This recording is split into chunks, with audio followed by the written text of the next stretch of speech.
Good morning, students. I hope you all are safe at your homes and you all are utilizing your time properly. So, students, we are doing the unit Atoms and Nuclei, and the topic is Bohr's model of atom. In yesterday's class, we have discussed the radius of stationary orbits, and we got the expression r was equals to n square h square 4 pi square k m z e square, where n is principal quantum number, h is Planck's constant, k is this. Which one is this? Coulomb's law of interaction, that proportionality constant, not Boltzmann constant. M is mass of electron, Z is atomic number, and E is the charge on electron. So after doing this, we come to know about R is directly proportional to n square. That means orbits are not equally spaced. Gap between the orbits is going increasing as n is increasing. We also calculate Bohr's radius. And what was that? The innermost orbit's radius, or the radius of innermost orbit of hydrogen atom is known as Bohr's radius, because it is first element of our periodic table and its atomic number is 1, and we were dealing about the first orbit, innermost orbit of the hydrogen atom. So it was R is equals to 0.53 angstrom, and 1 angstrom I told you was equals to 10 to the power minus 10 meter. So today we are going to calculate velocity of electrons moving in stationary orbits. We have discussed about the radius of orbits. Today we are going to discuss velocity of electrons moving in those orbits. Yesterday also I told you, do not cram the derivation steps. Just learn the mechanism, how we are going to solve this. Bohr gave 3 postulates. Out of those 3, 2 are giving some mathematical expressions. We are going to use only these 2 expressions, nothing new. What we did yesterday, from this expression we calculated the value of V, and then we put that value of V in this expression and we got the value of R. Why we are doing this? So that in the final expression we can also calculate the value of R from here as well from here. But those expressions will contain some variables in that. You can see from this expression here everything is constant for a particular atom for which we are going to discuss. Suppose Z is here. If I put the value of Z is 1, that is hydrogen atom. So I am going to discuss only about hydrogen atom. Once we are going to fix the value of Z, then we are going to discuss about that only. Remaining things are constant. Similarly, today we are going to calculate the value of V. We can calculate the value of V from here as well from here. But we need to modify that to eliminate all the variables including in that expression. So starting from here, from this postulate, I am calculating V. The same we did in yesterday class. Okay. So V, M and R are here. We are going to put M and R on right hand side in the denominator. So we get it. V is equals to NH upon 2 pi into M and R. We did the same yesterday also. So we get the value of V. Suppose if we leave it here only, then it contains the value of R, which is radius of orbit. And radius of orbit is different for all the atoms. For hydrogen it is different one. For helium it is different one. So to make it a general, we are going to put the general value of R here. So using this value here, we get V is equals to NH upon 2 pi m R. In replacement of R, I am substituting this value.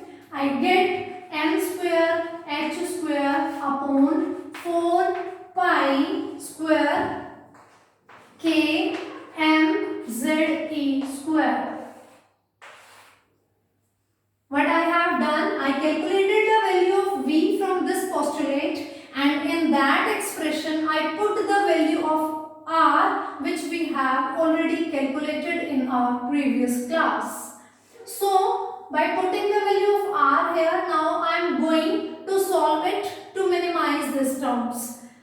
Suppose here n is there, here is n square, so we left with n. Here I am having h, here h square, so I left with the term h. 2 2s are 4, pi and pi square, so I left with pi only. N and m, this will cancel out. I hope I have cancelled all the terms which were possible. So now I left V is equals to, numerator is blank now, but in this denominator these terms are going to shift. You know, this term, then denominator, then again one more denominator. That means this is going to shift it towards the numerator. So I get 2 pi k z e square upon, because I am going to use this one for numerator, 2 pi k z e square upon, denominator is this one. I left with two terms only, n and h. So this is the expression for V. Velocity of electrons moving in different orbits. This is also is the formula for velocity, but here R is variable. That's why we put the value of general expression of R and I got this one. So from here I get to know velocity is directly proportional to z and velocity is inversely proportional to n. Means if atomic number is increasing, leave it for right now, just discuss for this thing. V is inversely proportional to n, because this term you are going to read in senior classes. In one line I am just telling it to you. V is directly proportional to z. Z is atomic number. Means for hydrogen atom you are calculating velocity. Then for helium atom you are calculating velocity. Then for lithium atom you are calculating. So we will get more value as V is directly proportional to Z. With atomic number velocity is going to increase. But this detail you are going to read in, study in higher classes. For this class we will discuss this term only. V is inversely proportional to n, where n is principal quantum number. That means for a particular atom,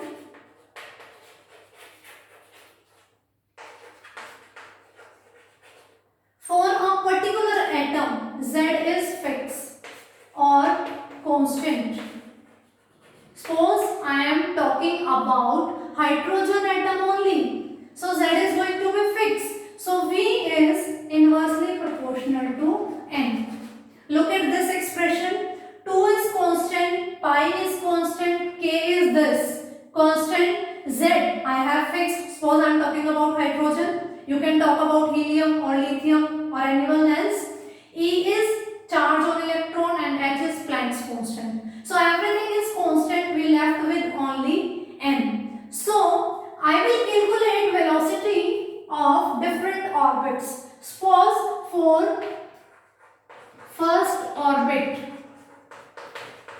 n is equals to 1. So V1 is equals to 1 upon 1 into the remaining term will remain same, 2 pi k z e square upon h.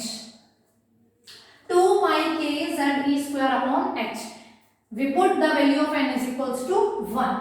Now for second orbit, n is equals to 2. So we get V2 is equals to 1 by 2 into 2 pi k Ze square upon h.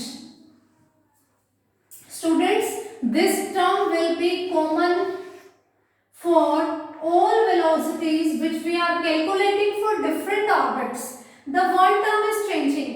V1 is this term. 1 into this term means only this term. V2 is half of this term. That means velocity of electrons in second orbit is half than that in the first orbit. If an electron is moving in first orbit and you are continuing this thing, and suppose now electron is in second orbit. Now it is moving with its half velocity. That means its velocity is decreasing. Continuing like this, we are moving to orbit 3.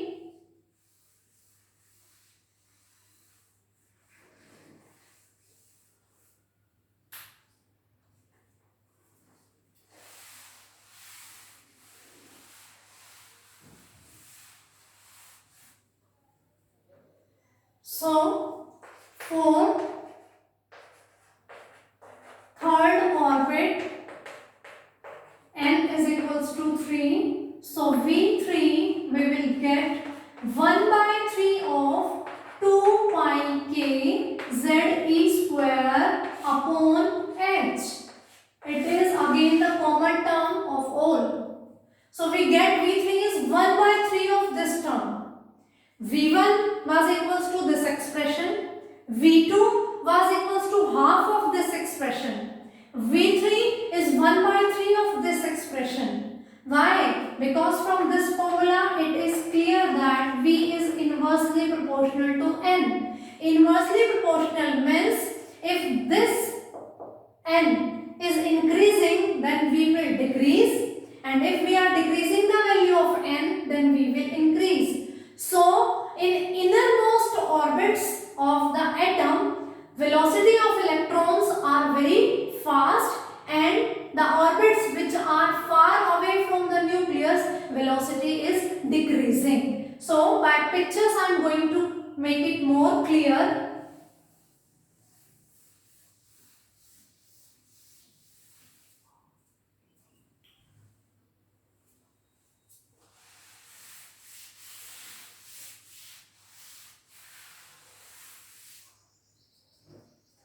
If I am writing ratio of V1 is to V2 is to V3 and so on, it will be 1 is to 1 by 2 is to 1 by 3 and so on. That means velocity is decreasing.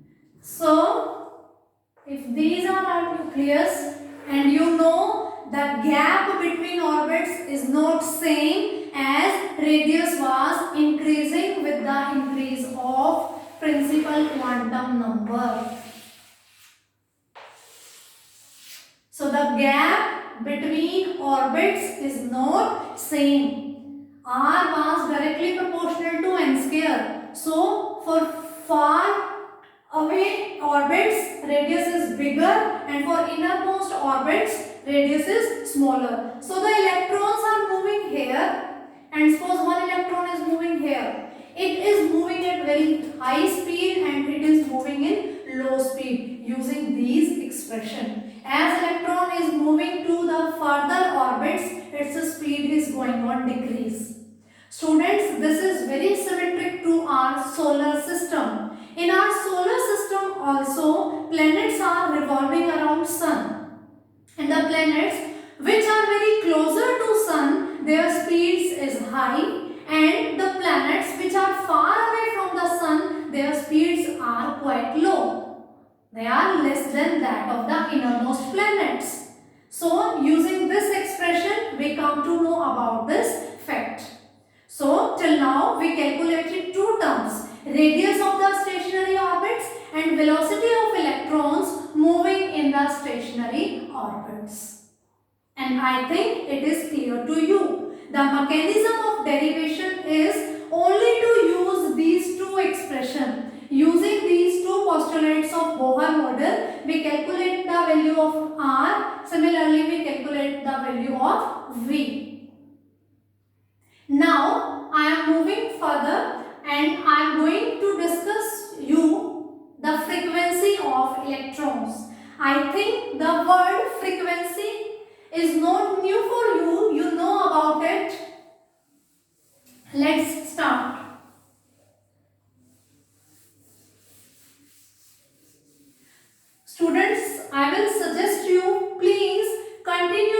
practice of doing these derivations in your rough notebook so that you are not going to get afraid from these bigger formulas.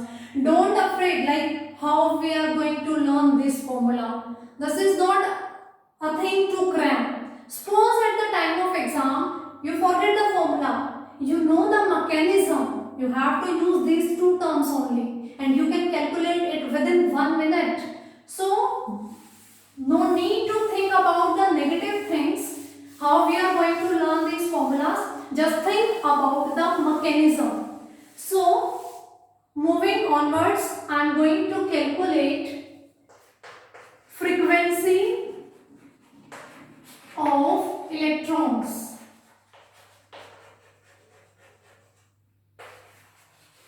Frequency, it is representing a repetition of a thing. Suppose I am considering that electron is moving in an orbit. Okay, I am taking a point P.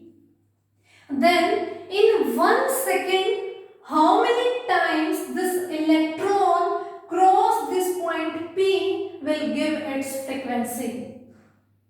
I am repeating, I have considered a point P and for 1 second I will see that how many times this electron is crossing this point P. That term, that counting will give us the frequency. The number of revolutions per unit time will give us the frequency and its unit is hertz. In 11th you have done this thing.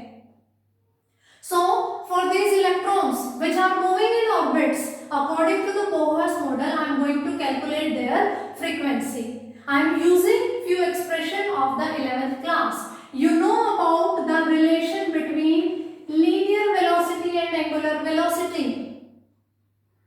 I hope you know about it.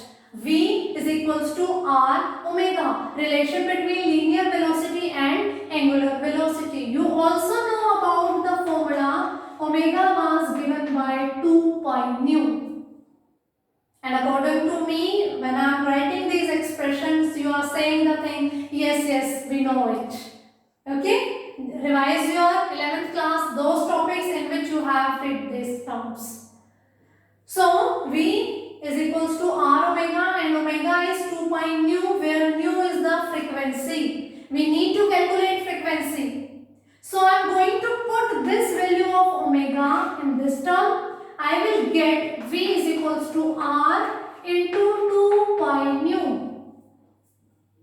So, here nu is equals to V upon 2 pi R. Why I am doing these terms? Because I have a general expression of V and a general expression of R. I know these two terms with the help of Bohr model, nothing else. Anything which is with me, my previous knowledge, I am using this. So, I get an expression which is relating nu with V and R. We use V is equals to R omega, omega is equals to 2 pi nu, and relating these two equations, I get the expression of nu in the terms of V and R. Now, because I am having the value of V and R, putting these values there. V 2 pi k z e square upon nh. This is the value of V. 2 pi k z e square upon nh. Now its denominator 2 pi r. R is this one. N square h square upon 4 pi square k m z e square. So putting this value, n square h square upon 4 pi square m k z e square. It's very easy. Because if you know the concept of calculation of V and R, this is what? Very easy. We are putting the value of V and R here. Now, again we are calculating this, minimizing all the terms, and we are going to find the value of nu. Let's see. 2 pi. Okay, simplifying it's k z e square upon n h into n square h square. This denominator is going to shift. In the numerator, we get 4 pi square m k z e square. Now, from we are not going to cut anything. So, nu is equals to 4 pi square m k. It will make k square. Z into z. It will make z square. E square and e square. It will make e4. 4 pi square m k into a, k square, z into z, z square, e square into e square is e to the power 4 upon, in the denominator, and h into n square, h square. So I will get n cube, h cube. I am writing it on the upper side. Nu. It is 4 pi square m k square z square e to the power 4 upon n cube h cube.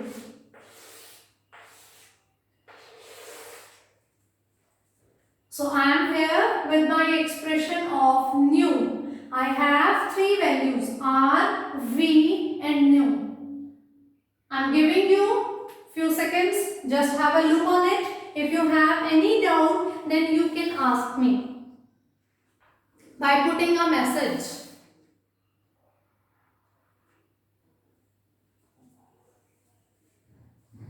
We have used only these two postulates and we get the values of radius of orbits, velocity of electrons moving in orbits and frequency of electrons. And for today, it's sufficient. Tomorrow we are going to calculate energy of electrons. If you have any doubt, please give me a message. I will try to sort out your problems. Thank you and have a nice day.